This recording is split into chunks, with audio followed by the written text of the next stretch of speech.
Alright, Joe Beermaster here. I'm going to show you how to use a basic pipe cutter. They come in different sizes for thick pipe, for thin pipe. This one is actually for thin pipe, copper pipe, and you can see the sizes written on it. Usually says it on the packages. This is 1/8 to 1 1/8. So here it is.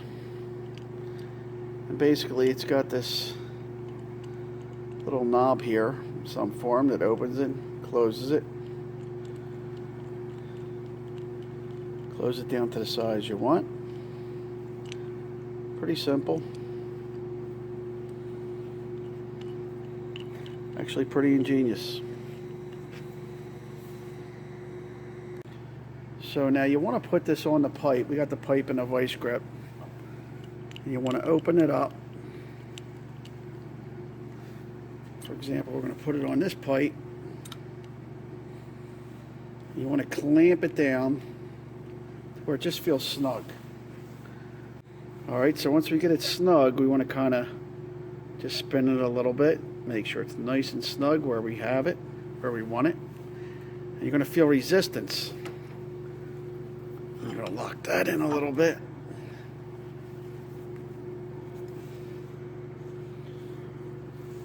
Get that nice and tight. And we're going to spin it. You can see that cutting wheel in there. And as it goes around, it's going to get looser and looser because you can see it's cutting in a line. So we want to just give it a little snug again, just a little bit, not too much because it'll crush the pipe. Do it again. We're going to spin it. Now we're going to just keep tightening it a little bit.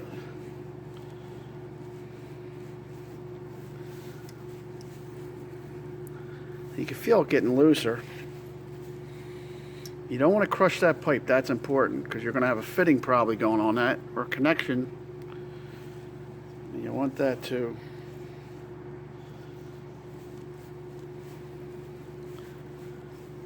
be nice and round when you're done. Keep doing it a little tighter. A couple times, a little tighter again.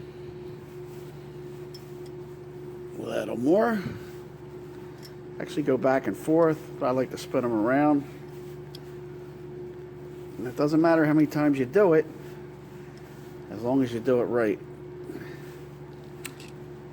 Alright, so that came loose. So if it comes off, you want to fit it right back in that line. Do it again, spin it again. Tighten it up. Tighten it up. Keep spinning. And then eventually you're going to notice that it's going to go through and the pipe should separate. These pipe cutters are available at your stores, local stores, hardware stores. Only about $10, $15 for the small ones.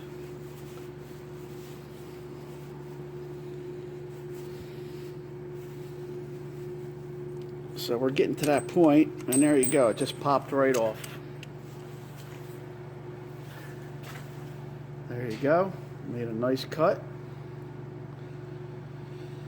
And then if you're going to solder a pipe on here or a connection, you want to clean that up real nice. Sand it lightly.